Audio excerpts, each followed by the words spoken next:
কচুরমুখী দিয়ে ইলিশ মাছের এক দুর্দান্ত রেসিপি। আসসালামু আলাইকুম। এখন তো ইলিশ মাছেরই সিজন, তাই কচুরমুখী দিয়ে ইলিশ মাছের তরকারি যারা খেয়েছেন তারা তো জানেন কেমন স্বাদ আর খেতে কেমন লাগে।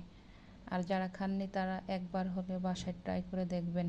এই কচুরমুখী দিয়ে ইলিশ মাছের তরকারি খেতে দারুণ লাগে, একবার খেলে বারবার খেতে ইচ্ছে করবে ইনশাল্লাহ। আর এটা খুবই লোভনীয় খাবার, খেতে খুবই দারুণ হয়। আর খুবই সহজে এই তরকারিটা রান্না করা যায় আর খেতে খুবই দারুণ হয়। তা কিভাবে রান্না করলাম তার ফুল ভিডিও শেয়ার করছি। 2 টেবিল চামচের মতো পেঁয়াজ বাটা দিলাম, মরিচের গুঁড়া দিলাম, হলুদ গুঁড়া দিলাম, 1 চা চামচ মরিচের গুঁড়া, 1/2 চা চামচ হলুদের গুঁড়া, স্বাদ মতো লবণ আর পরিমাণ মতো রান্নার তেল দিলাম। দিয়ে মশলাগুলো খুন্তির সাহায্যে নেড়েচেড়ে কষিয়ে নেব। মশলাটা থেকে যাতে কাঁচা গন্ধ দূর হয় তাই মশলাটা কিছুক্ষণ ধরে কষিয়ে নিচ্ছি। ইলিশ মাছে বেশি একটা মশলার প্রয়োজন হয় না, যেমন রসুন, জিরা এগুলো আমি ইউজ করি না রান্নায়। এই ইলিশ মাছ নিজস্ব স্বাদেই অতুলনীয়, তাই বেশি মশলার প্রয়োজন হয় না, অল্প মশলাতেই অনেক মজাদার হয়। মশলাটা যখন কষে আসলো বা তেলটা উপরে ভেসে উঠলো তখন মাছগুলো দিয়ে দিলাম। কেটে ধুয়ে পরিষ্কার করে রাখা ইলিশ মাছগুলো দিয়ে দিলাম আর খুবই হালকাভাবে এই মাছগুলো নেড়েচেড়ে নেব। মাছগুলো কিছুক্ষণ 5 মিনিটের মতো একটু কষিয়ে নেব। মাছগুলো যেহেতু আগে ভেজে নেইনি এই জন্য একটু মাছগুলো মশলাগুলোর সাথে কিছুক্ষণ কষিয়ে নিচ্ছি। আর সাবধানে একটু নাড়াচাড়া করতে হবে, মাছগুলো যেহেতু নরম ভেঙে যেতে পারে, তাই একটু খুন্তির সাহায্যে এপিট ওপিট উল্টিয়ে মাছগুলো কষিয়ে নিচ্ছি। 5 মিনিটের মতো কষিয়ে নেওয়ার পরে মাছগুলো এরপর একটা পাত্রে তুলে নেব। আর এই মাছটা রান্না করতে বেশি সময় লাগে না, অল্প সময় এই দারুণ স্বাদের রেসিপিটা তৈরি করে নেওয়া যায়। আর আমার রান্না যদি আপনাদের কাছে ভালো লাগে তাহলে আমার চ্যানেলটা সাবস্ক্রাইব করে আমার পাশে থাকতে পারেন। তাহলে আমি প্রতিদিনকার যেসব রান্না করি বা রান্নার ভিডিও ছাড়ি তাহলে সেগুলো আপনাদের কাছে সহজেই চলে যাবে। এবার চুলাটা বন্ধ করে দিয়ে ইলিশ মাছগুলো তুলে নিচ্ছি। ইলিশ মাছগুলো প্রায় অল্প সেদ্ধ করলে ইলিশ মাছ কিন্তু খাওয়া যায়।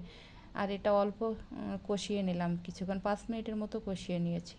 এখন মাছগুলো সব একটা পাত্রে তুলে নিচ্ছি। এবার চুলার জালটা আবারও ধরিয়ে দিয়ে মশলাগুলো একটু ফুটিয়ে নিলাম। এই মশলার ভিতরে কেটে ধুয়ে পরিষ্কার করে রাখা কচুরমুখীগুলো দিয়ে দিলাম। কচুরমুখীগুলো এই মশলার সাথে সুন্দরভাবে কষিয়ে নেব, বেশ কিছুক্ষণ ধরে কষিয়ে নেব।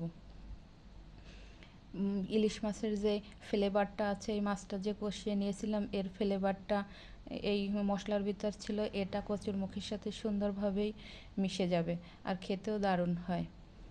আর এই কচুরমুখীগুলো আগেভাগে সিদ্ধ করে নেওয়ার কোনো প্রয়োজন নেই, আপনারা চাইলে সিদ্ধ করে নিতে পারেন। সিদ্ধ করে একরকম লাগে স্বাদ, আর এটা সিদ্ধ করার বা সিদ্ধ করে কিছু ফেলে দেওয়ারও কোনো কিছু নেই। এটা এভাবে কেটে সুন্দরভাবে কষিয়ে নিলেই রান্নায় খাওয়ার জন্য উপযুক্ত হয়ে যায়। এবার রান্নার পানি ব্যবহার করে দেব। রান্নার পানি দিয়ে দিলাম, একটু বেশ কিছুটা পানি দিলাম, যেহেতু কচুরমুখীগুলো আগে সিদ্ধ করিনি তাই একটু বেশি পরিমাণেই পানি দিলাম।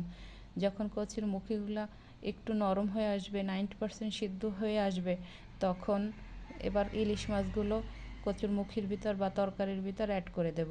ওই আগে কষিয়ে রাখা মাছগুলো একটু ওপর করে দেব, যেহেতু কচুরমুখীটাও সিদ্ধ হয়ে গিয়েছে আর মাছটা নরম, নিচে থেকে যাতে ভেঙে না যায় এর জন্য চাচ্ছিলাম মাছগুলো একটু যাতে আস্তে আস্তে বা গোটা গোটাই থাকে, তাই মাছগুলো একটু ওপর করে দিয়ে দিলাম। এবার ঢাকনা দিয়ে ঢেকে দিলাম। পরিমাণ মতো ঝোল রেখে তরকারিটা নামিয়ে নিলাম। তৈরি হয়ে গেল দারুণ স্বাদের কচুরমুখী দিয়ে ইলিশ মাছের তরকারি। আপনাদের কার কার কাছে পছন্দ এই ইলিশ মাছের কচুরমুখী তরকারি? আমাদের কাছে তো খুবই মজার এই তরকারিটা। আর যারা খাননি তারা একবার হলেও বাসায় ট্রাই করে দেখবেন। এটা জিভে লেগে থাকার মতো একটা লোভনীয় তরকারি। আলহামদুলিল্লাহ।